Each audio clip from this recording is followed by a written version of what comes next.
from a security perspective and from a security of the availability of data and access to data and sharing of data, there's a lot of different things that may come into play as it relates to the idea that peer-to-peer is possible with sharing of GPUs. You'll also have, big companies come out that will already do, and will then other ones that will go out of their way to own lots of GPUs, and they'll say things like, service is better, or access to this. And I foresee there being lots of different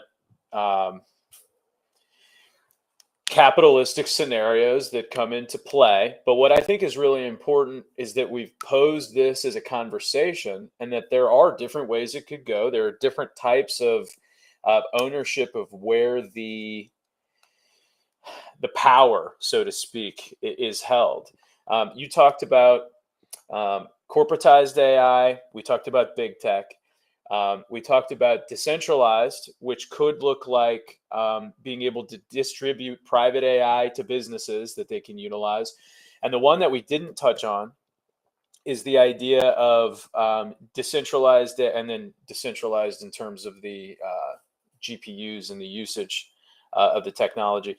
The last thing that I want to make sure that we touch on, that I believe is possible and that you and I have talked about as it relates to decentralized AI, is the idea of, and I like to call it the Model T, and compare it to the world of vehicles for AI. So the idea that an individual should have a personal AI, and that there be a base standard of what's offered in those personal AIs, just like there's a base standard in what's offered in your Honda Civic and your Toyota Camry. And you get your seatbelt, and you've got your this, and you've got your cup holder, and it turns on.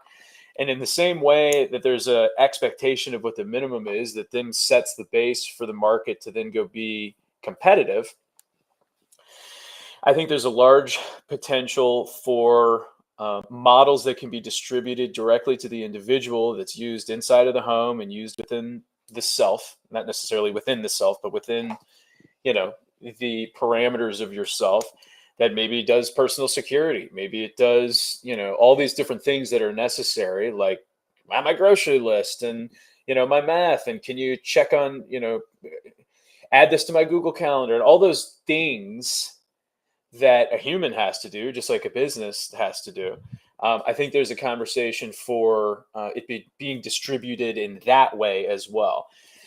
Then you'll get into scenarios where the power and the access to GPU and compute is what makes differentiation. And the way that you get more power and compute is by utilizing the power and compute you have more efficiently, which is the capitalistic nature that we have now. Not to say there aren't issues with elements of our system now, but the idea that here's the even playing field. Now take the tools you have and see who can go be most efficient with them and create the most with them. I would love to see the world go in that direction.